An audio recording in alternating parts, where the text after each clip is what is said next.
Hi and welcome to this video as we have a relook at Arthur Stone in Hereford. The Beneath Hay Bluff project is an ongoing archaeological research centred on the prehistoric landscape of southwest Herefordshire, particularly around Hay Bluff and Dalston Hill near the Welsh borders. Since around 2010, this project has been jointly led by Cardiff University and the University of Manchester and Herefordshire Council. Its primary aim is to uncover and interpret early Neolithic activity in the region that had previously received limited archaeological attention. One of the project's most significant discoveries was made on Dalston Hill, where excavations between 2011 and 2019 revealed three massive timber buildings dating to the early 4th millennium BC. These structures have been deliberately burnt and later buried beneath elongated burial mounds known as long barrows. Another major focus of the project has been Arthur Stone, a well-known Neolithic tomb nearby.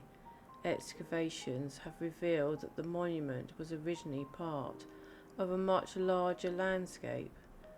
Arthur Stone is situated on a hill overlooking the Golden Valley, provides a picturesque views, and is accessible to visitors as part of the English Heritage Sites. The tomb dates back to around 3700 to 2700 BC. This prehistoric monument consists of a large capstone weighing approximately 25 tons.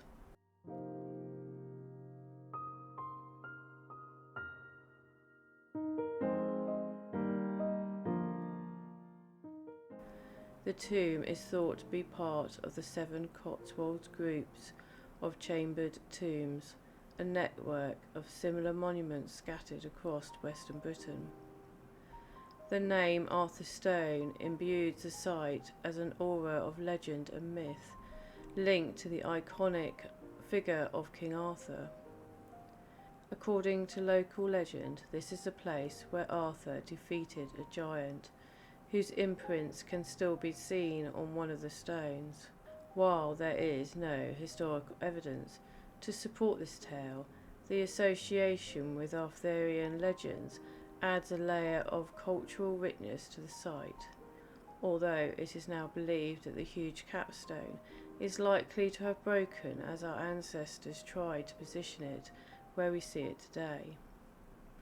The capstone is also believed to have inspired the stone table in C.S. Lewis' The Lion, Witch and the Wardrobe. Until the recent excavations that have happened over the last couple of years, very little was known about the area.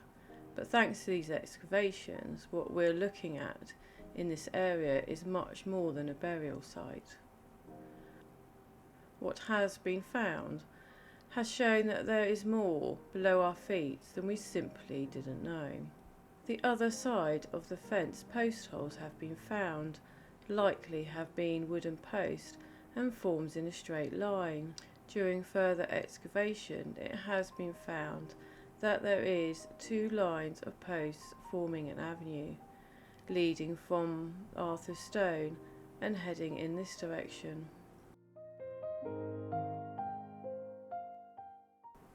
How far the avenue goes, they don't know. In the 2025 dig, they did some trenches further down, which shows that the post holes continue. How far this goes on for, they do not know.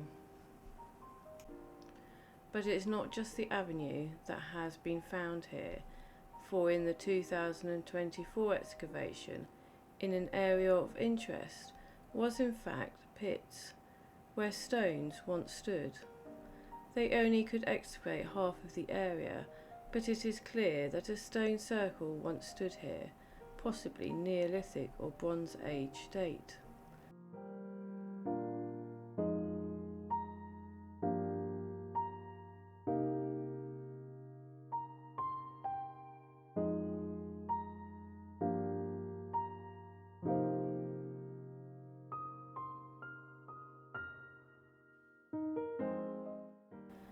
The 2025 excavation looked mainly at Arthur Stone itself.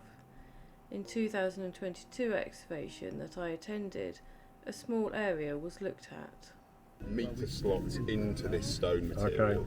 Okay. So we're going to try and. So at the moment, the stone material looks like it's tumble or it's material that's from the monument, but probably as the monument has gone into disrepair. It's 5,500 years old, so it's kind of fallen apart a bit. So the hope is that as we take some of this loose material off, we will actually come across actual existing walls or architectural structure. Something more substantial. We know one of the fence posts, so the one just at the far end of that trench, when they replaced that timber post, the hole that it was sitting in was about 6 or 7 courses of dry stone walling behind it. So that which is like classic Neolithic stonework. It's kind of the Cotswold 7 long barrows, long cairns.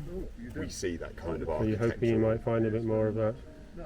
That's the kind of hope, yes. It would be lovely if we could see big old walls running across here. Sure. So okay, good luck.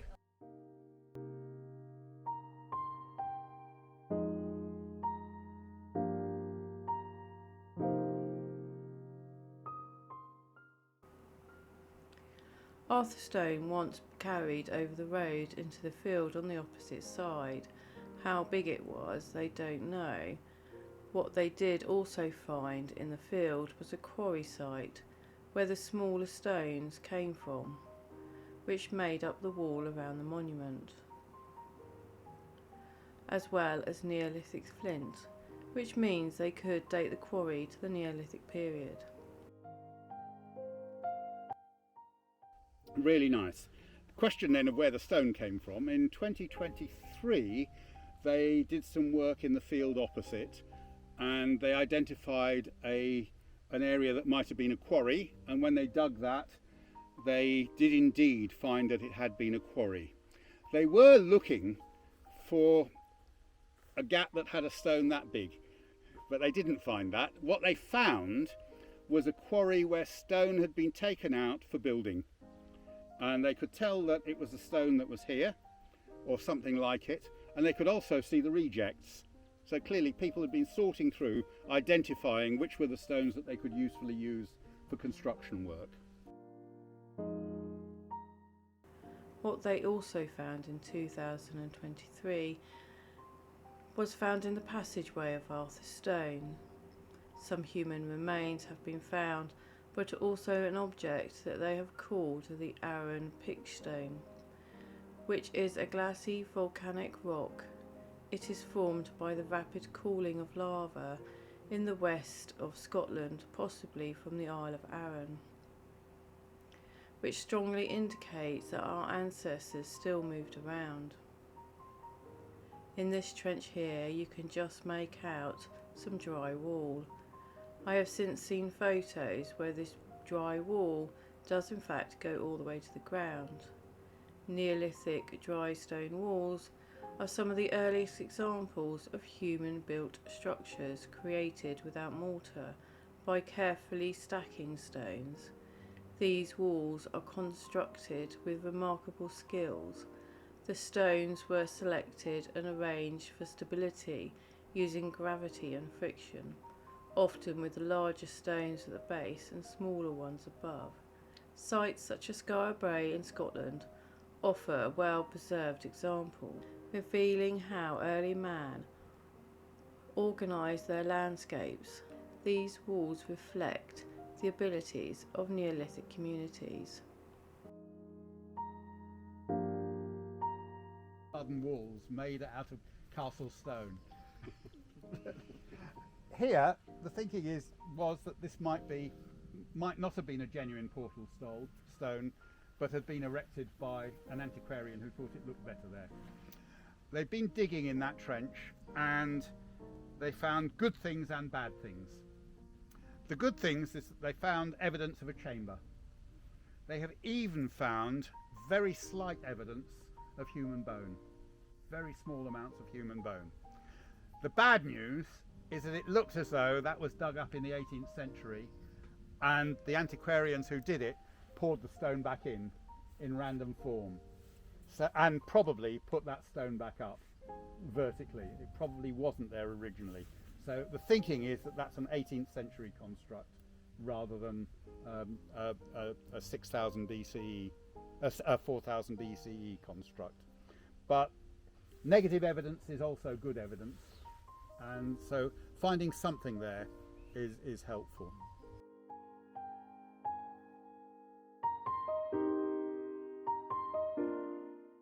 Of course, the excavation only recently concluded, so it's possible that more information will emerge from the work done here.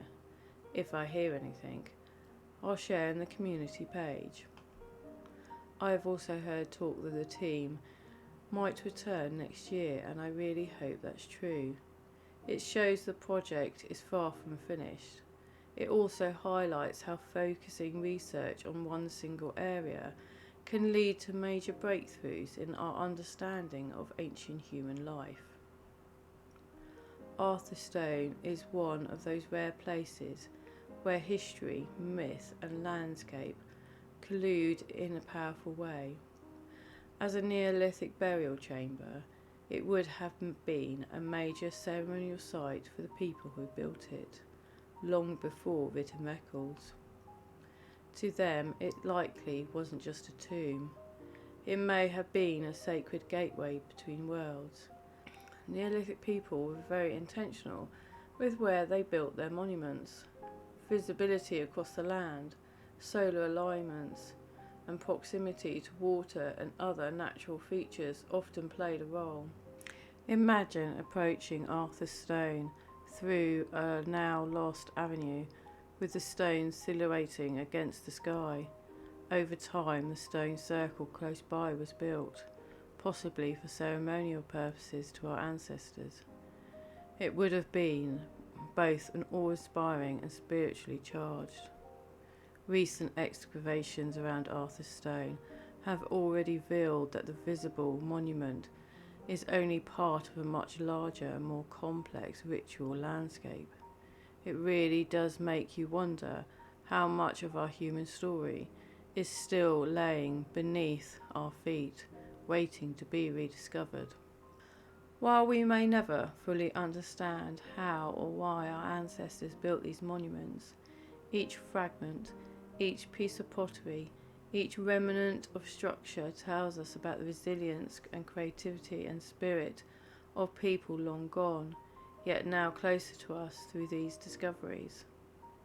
Thanks to incredible teams of archaeologists, researchers and volunteers who have dedicated their time, expertise and passions to this dig, and for allowing members of the public to attend and witness history, once hidden by soil, finally to be seen for the first time in thousands of years.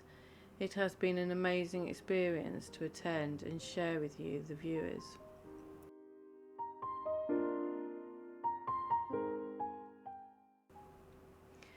Whether you're a history enthusiast or simply curious about the past, I invite you to stay connected with me as we continue to uncover the past, piece by piece.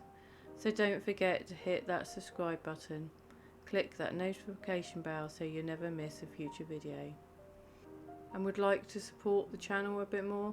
Then consider becoming a member, where you will get to view the videos before anyone else. So there is one thing left to say, and that is, until the next time, stay safe.